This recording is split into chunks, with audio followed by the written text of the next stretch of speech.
Attamooltan hordoftoota malbaatu ammaanegii haala oolmaa Oromoof Oromiyaa irratti odeeffannoolee gaggabaaboo galgala yeroo mara isiniif dhiyeessuu kan itti fufu ta'uu gurra isin buusaa oduulee gaggabaaboo irraaf qindeeffanne isin dhageessifna. Waamichi warraaqsa galaana uummataa qeerroo bilisummaa Oromoon uummata Oromoof taasifame akkuma karoorfatametti wiixata har'aa jechuun waxabajjii bultii 8 bara 2020tti magaalota lixa Oromiyaa, giddugaleessa Oromiyaa fi ba'aa Oromiyaa garaagaraa keessatti hojii irra ooluun gabaafameeti jira. Magaalota Oromiyaa kanneen uummanni Oromoo bal'aan waamicha warraaqsa galaana uummataa qeerroo bilisummaa Oromoon taasifame simatuun tarkaanfiilee kanneen akka uggurrii geejjibaa, lagannaa bittaaf gurgurtaa, tarkaanfiilee daandiilee gurguddoo cufuu keessatti fudhataa oolan keessaa muraasni kanneen akka magaalaa Dambidolloo, magaalaa Gimbii, magaalaa Naqamtee, Giincii, magaalaa Haratoo, Ammarreessaa, magaalaa Anfilloo fi magaalota Oromiyaa danuu keessatti tarkaanfiileen ol fakkaatoon uummata Oromoon fudhatamaa ooluun beekameera. Warraaqsi galaana uummataa qeerroo bilisummaa Oromoon yaamame kunis aga guyyaa walabummaan Oromiyaa dhugoomuu bilisummaan Oromoo mirkanaa'ee Oromoon mootummaa birmaduu Oromoof Oromiyaa dhaabbatutti kan itti fufu ta'us ibsa qeerroo bilisummaa Oromoo irraa kennameen hubatameera. Oduu keenya kabirootiin ammoo tarkaanfiileen ajjeechaadhaa yeroo garaagaraatti lixa giddugaleessa Oromiyaa fi konyaalee Gujii ba'aaf lixa akkasumas Booranaa keessatti walitti fufiinsaan gaggeeffamaa turan jimaata dheengaddaa jechuun waxabajjii bultii 5 bara 2020ttis konyaa Qellem Wallaggaa Hona Anfilloo magaalaa Muggii keessatti maanguddoo Oromoo obbo Ashaagiree jedhamanii fi haadha manaa isaanii irratti loltoota mootummaa kunuunfataa Impaayera Itiyoophiyaan kan raawwatame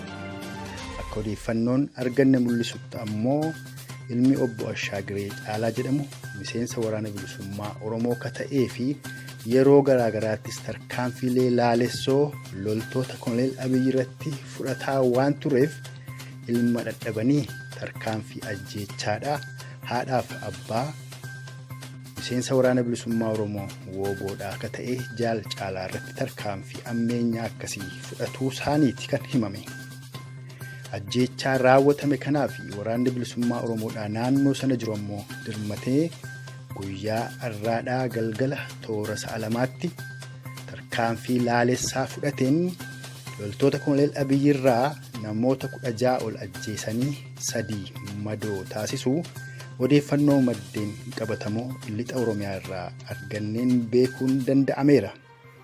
Gama biraatiin ammoo mootummaan kunuunfataan Impaayera Itiyoophiyaadhaa akkuma gannoottan lamaan kana duula lafoof xiyyaaraan itti banee qabeenyaa fi lubbuu Oromoo qisaasaa ture. Torbee kanas gara kibba Oromiyaatti xayyaara waraanaa bobbaasuudhaan summii dachee fi marga bisaan irratti firfirsuun guyyoottan lamaan kanaa loon Oromoota Booranaadhaa konyaa Booranaa honoota garaagaraa keessatti obba'aa jiraatu ragaa suuraa fi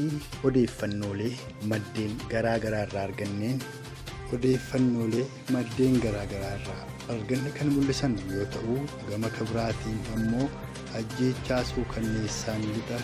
giddugaleessa Oromiyaa fi konyaalee Gujii ba'aaf lixa akkasumas Booranaa keessatti raawwatamaa turan itti fufuudhaan qabeenya Oromoo irrattis lafoo fi xayyaaraan bobba'anii mancaasaa akka turan loltoonni Koloneel Abiyyi torbee kanas konyaa Booranaa honoota garaagaraa keessatti summii xayyaaraan itti firfirfameen wal qabatee loowwan Oromoo Booranaadhaa guyyaa lamaan kana bakkayyuuttuu bobba'aa jiraatu odeeffannoolee maddeen garaagaraa fi suuf sagalee nu qaqqabeen hubatameera. Kun kanaan osoo jiru kan kennan yoo ta'u barataan Oromoo kabiraan kan gara lixa Oromiyaa irraa gara konyaa Orroo Guduruu Wallaggaadhaa dhufee barataa barataa qalbeessaadhaan gahee waliin jiraataa ture. Achumatti barataa qalbeessaadhaa waliin kan ajjeefame ta'uu fi aga ammaatti reeffi isaa gara maatiitti osoo hin argamin qajeelcha poolisii gamasii keessatti reeffas hidhanii maatiis gidirsaa jiraatudha kan odeeffanne.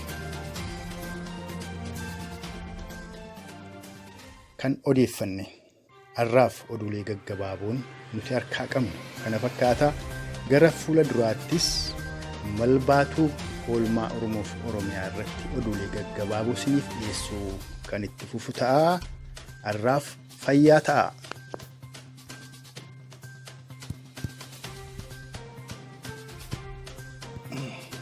Attamooltan hordoftoota malbaatuu